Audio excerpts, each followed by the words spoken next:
APS is going to increase their rates in 2018 to an unprecedented amount. It's going to impact a lot of customers, and we're getting a lot of questions about the best rate plan to choose. So here's some tips to save the most amount of energy, and using these strategies you can actually lower your bills even though they're going to go up from the rate increase no matter what. With APS's new rate increase in 2018, no old rate plan is going to be grandfathered in except if you have solar. So if you're an APS customer and you already have solar on your roof, you're going to be continued on, but every other rate plan is going to be wiped out and replaced with new rate plans.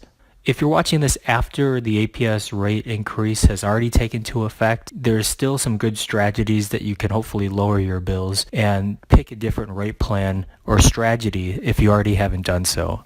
The plan's going to increase your utility bills 56% on average. We've worked out all the numbers.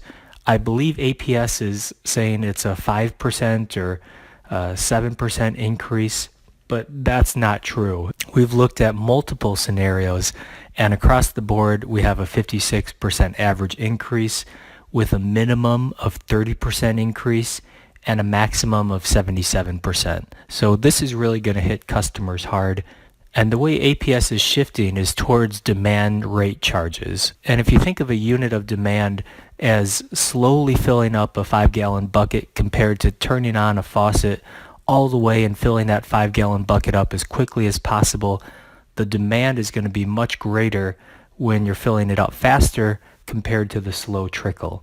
And if you think of that in your home as using your air conditioner and all your appliances at one time, the washing machine's going, the dryer, your water heater is turning on, and you have your oven going. If you have all those things going on at the same time, your demand is going to be much higher than if you just stagger your appliances and use one at a time. Another way to think of demand charges are using one 100-watt light bulb for 10 hours compared to using 10 100-watt light bulbs only for an hour. The latter is going to have 10 times more of the demand. So what is the best APS rate plan to choose from? We like the Saver Choice Max, and every home is going to be different, but in general, from doing thousands of energy audits over the years, for our customers, the Saver Choice Max is going to be the best. We like the Saver Choice Max plan because you're buying the cheapest energy on peak and off peak compared to any of the other rates. The trade-off is that there's a higher demand charge. The Saver Choice plan charges 23 cents a kilowatt hour for summer on peak compared to the Saver Choice Max of 9 cents a kilowatt hour. The Saver Choice Plus charges 13 cents per kilowatt hour on peak compared to your 9 cents. So clearly, you're getting the best deal with the Saver Choice Max. Off-peak hours, it's the same story. Your Saver Choice plan is at 11 cents a kilowatt hour. The Saver Choice Plus is at 8 cents a kilowatt hour. And the Saver Choice Max is 5 cents a kilowatt hour. So the Saver Choice Max really lets you buy energy cheap. And that's one of the keys to this plan. The Saver Choice Max plan also comes with a high demand rate charge. So if your house uses a lot of energy at one time, you're going to be hit with this high demand rate. And managing that now is going to be our focus. The idea is to buy cheap off-peak energy, and actually you're buying cheap on-peak energy too, but we need to change how we use energy in the home. Here are the 4 steps to minimize the APS rate increase impacts. And all these need to be done for this plan to work. We can't just do one and ignore the others. So the first step is to choose the plan, the Saver Choice Max, or even the Saver Choice Tech.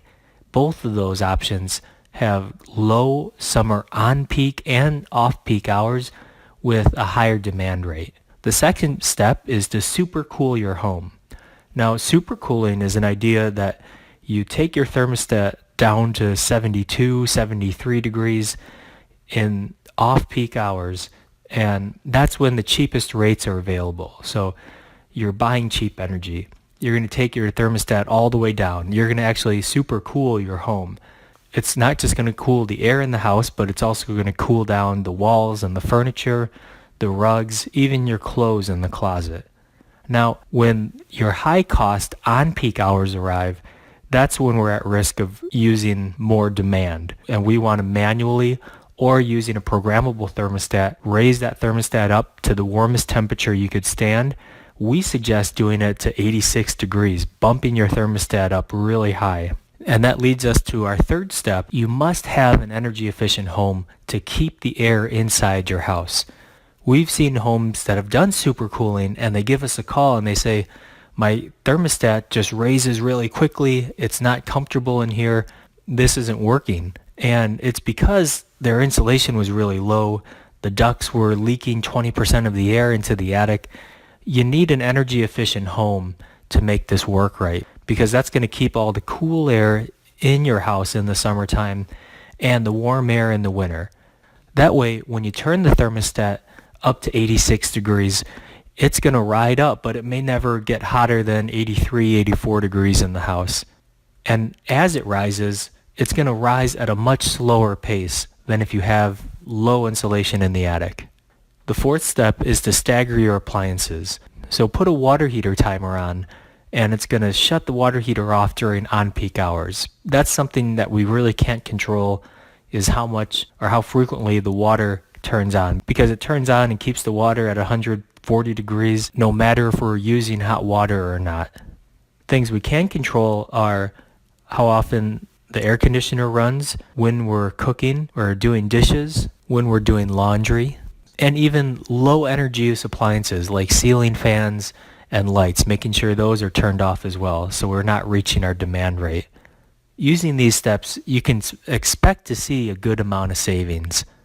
And it's going to protect you from future APS rate increases, because this is the way the utilities are going. Otherwise, we're going to be punished with high energy bills. This has been David Burns with Green ID, wishing you good luck and happy savings.